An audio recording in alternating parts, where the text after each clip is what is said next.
clip of Kaiza and Somi talking about this video and also talking about the rally after the Collapse of HEX video came out. And if you search for it on YouTube, it came out, a year or so ago. And let's see the exact date. So December 2022. And yeah, of course, that was like the top of the heightened sadness in the bear market. And I think FTX stuff came out. It was just, great time to make these, oh, look, coin down video stuff, right?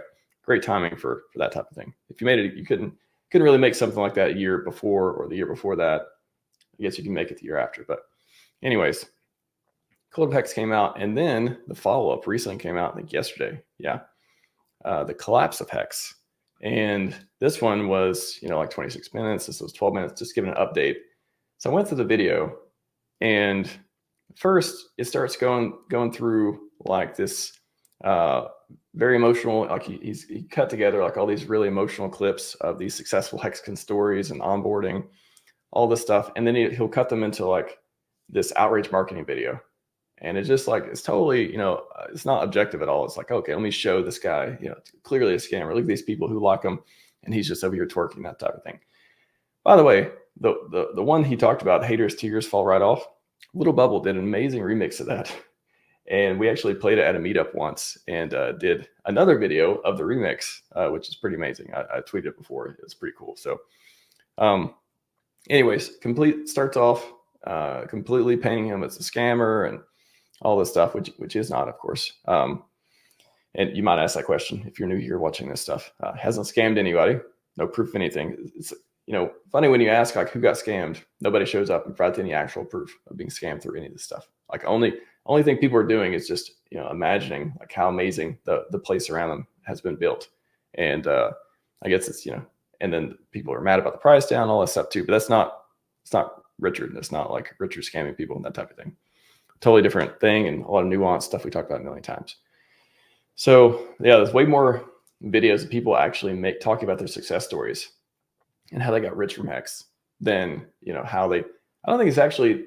There is no video. There is no video where somebody's actually like, look, Richard Hart scammed me. Here's why. Here's what happened. I've not seen a single video like that. And there's been plenty of documentaries, plenty of things to paint him in this light or that light, but it's just, there's nothing out there. Like he hasn't did it. Like that's why there's nothing like that. So again, people mad because the price is down, all that stuff too. Price goes up and down all the time with market conditions and stuff happening. And we had the stock split and we got all this stuff. I'm not going to get into it. A lot of reasons in general for crypto and this ecosystem to not be flying to the moon right now. Whether you care about that or whatever is a different story. But anyways, nothing to do with Richard being a scammer. So again, they keep showing hexagons. I don't want to play the video because I don't know if it'll if I can play it or not, but I'll just keep it right there. Basically shows hexagons having a good time, like all these like really cool things that are happening in the community. And then just shows the price chart. It's like, oh, look, it kept going down. I was so right. Yeah, we know all the prices down. That doesn't take away from the previous 10,000x or the billions of dollars went into new products and the community building on it, which has put us in really good shape. Again, bootstrapping the brand new blockchain that's almost a year old now. And hopefully we'll have a great May celebration. That's going to be hopefully in many different verticals. We'll see. So yeah, the price still down. It's separate from the product. And we just rallied for a few months. Again, this video is made now. If this video was made in February, for example, kind of hard to point to some of this stuff too. And I'm going to get into some of the pieces. It's like, it's not even, it feels like some, again, you don't do a lot of research where you just kind of like want to confirm what you've already talked about before, already said, or your position or something. It doesn't turn out to be this like clear picture of stuff. So when I'm watching the video, I watched 10 minutes of it. I'm like, this is just someone who wants to talk bad about Richard. Like that's pretty much it. It's not like this really like hard hitting, like, okay, here's all the facts thing. It's just like, okay, let's point out all the stuff, poke fun at this and that when the prices are down and all that too. So again, sure, people are tired waiting for the bull market, start blazing up again, all that stuff. That's not unique to Hex and PulseChain and that stuff too. You see stuff left and right that are like, oh, that could be better, all that stuff too. So this is where the research could have been more useful though. If they would have went and actually looked at charts or looked at the different pieces of the fun stuff going on, or otherwise, they could see that the stakers, the onboarding, the people coming into the network has just been going up. So yeah, there's dips from time to time, but we have, again, projected end of April or early May, looks like now, 130,000 stakers on PulseChain, and still around 120,000 on Ethereum, getting close there too. What's, the price may be down, but all the other metrics are up and to the right for the most part. So some people say Hex is dead, or, oh, it's not a good product, or people are leaving, or yeah, you see stuff on social media, you see this and that, you see people come out with updates to documentaries or whatever, but the numbers on the chart, the blockchain doesn't lie. Like we see, if you look deeper and see what's actually what people are doing instead of what people are saying, we're onboarding people. And why is that? Maybe it's because regardless of the current price, or even more so due to it, the new people come in and are like, wow, I'm so glad I didn't buy it 50 cents, right? Like that kind of thing. Like imagine all the advantages the new people have coming into this product if they believe it's going to go up and do well again and all that. Maybe they just like well-designed products, and they know when they see one, and or they've been onboarded, they've been told about it, and yeah, they see Hex as this winning thing. I also didn't talk about the amount of community sites that have been growing. I literally had to make a new like aggregator place. I don't know how many pieces are on here. What is this like? I'm going to estimate 50 sites. Let's see, 4 times 1, 2, 3, 4, 5, 6, 7, 8, 9, 10, 11, 12, 13.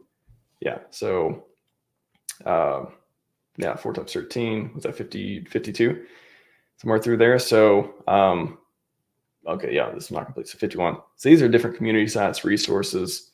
Not all of them are like, strictly community sites. Some of them are like the Hex white paper and stuff too. But there's been new sites in the past couple of years that have popped up that had never existed before. You got different apps and stuff. You got T-share data. You got Hex Scout. I mean, some big things. GoPulse. GoPulse didn't exist before. I mean, that's like the go-to site. Go Real DeFi didn't exist before. And the GoPulse and Go Real DeFi are the two sites I use the most. So they didn't talk about that, of course. Nor did they talk about how much the liquidity, about the migration of capital, at least you could call, that went into PulseChain. Of course, they didn't pull up the actual Hex on PulseChain chart. They just showed the Ethereum chart. Oh, look at it. Oh, it's down, that kind of thing. They didn't show the new chart, which doesn't look like this big run up and run down. They didn't show that. It looks like a much more, oh, okay, this thing went up and it went down. Doesn't look like this big peak. And again, that'd be amazing to see the glory that could. I mean, jury's not out, right? But it's definitely lost some. The narrative's lost some traction of what it did before with just if EX would have been more supported by dev team and Richard and stuff like that too, instead of treated as a migration. Which you go to hex.com, literally. That's another thing they didn't talk about. Literally, if they would have went to hex.com and seen Hex on PulseChain is official Hex. Migration from Ethereum to PulseChain has saved millions of gas fees. And maybe I should look at the other chart. Maybe I should, talk about these things in a way different way. Just the other things in the document. I think they confuse Hex with PulseChain. They talk about people sacrificing, billions of dollars for Hex or otherwise. And then they put in the SEC part, which we are winning so hard from now. And they set it, and hopefully we'll set up DeFi to be better in general, and be better for Coinbase, better for Solana, all the other people and entities and otherwise getting sued by the SEC. They put Somi in the video. That was funny too. Like they put him in there, and as if he's like an RHMaxi too, of like a really extreme version of this guy's a god, all that stuff. And we know Somi is pretty objective, and when he talks about a lot of stuff too, whether you like the topics or not. They did mention the motion to dismiss only in a way. So they mentioned, SEC case, as them being like good at winning this stuff and all that too, which is kind of funny. And then it was like, they go through the motion to dismiss. They pick the fifth one, which is the least, meant to be the least effective one. Listen to Nuclear Herbs and us talk about it before. They put them in order of like the strongest arguments. They cherry picked the fifth one, the fifth argument about freedom of speech, which everyone knows is a long shot. Like for humanity and for liberty and stuff, it is like the number one value. But as far as the courts buying into it, it was meant to be the fifth one. They picked the fifth one and started like saying, oh, this is just a freedom of speech thing, when they ignored the 4 other super solid previous arguments. And they suggested he's also in there, suggest he stole millions of dollars from followers. Again, literally zero proof of any of that. Dude's already rich. Why would he need to steal money from anybody? Again. And there's a whale who holds a lot of supply, which many claim or think is RH, haven't sold or exited. The coins hasn't taken money off the market that we've seen either.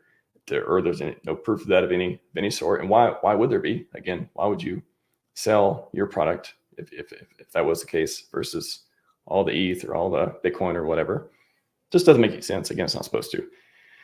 It's just a hugely biased 12-minute video that didn't really add anything other than pointing at an old price chart or another price chart, not focused on the PulseChain part at all, going down, and the SEC stuff, which was just cherry picked and just didn't tell a good story at all. Not missing a ton of nuance, did not tell the story. And this is the update.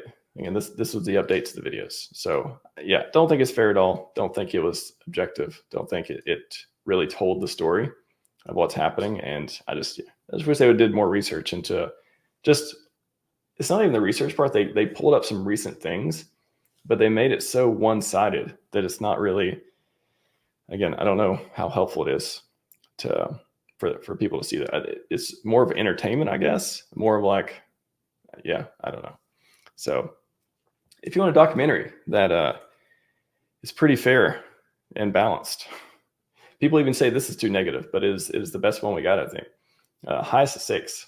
That is the one. Go watch the Highest of 6 on YouTube. Watch it on streaming platforms, where to watch.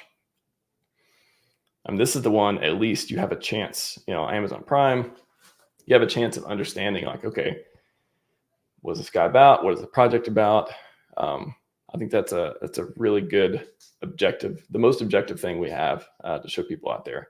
Again, a lot of people said that even that was too negative, but I think it was fair. It was at least fair and highlighted a lot of stuff that was worth seeing. So yeah, great things require free sacrifice. Make no mistake, RH is sacrificing a lot too for all this stuff and for the community and for himself and otherwise. So we will win. That's definitely the message. That's the rally cry of the community. And yeah, I think we got all we need here.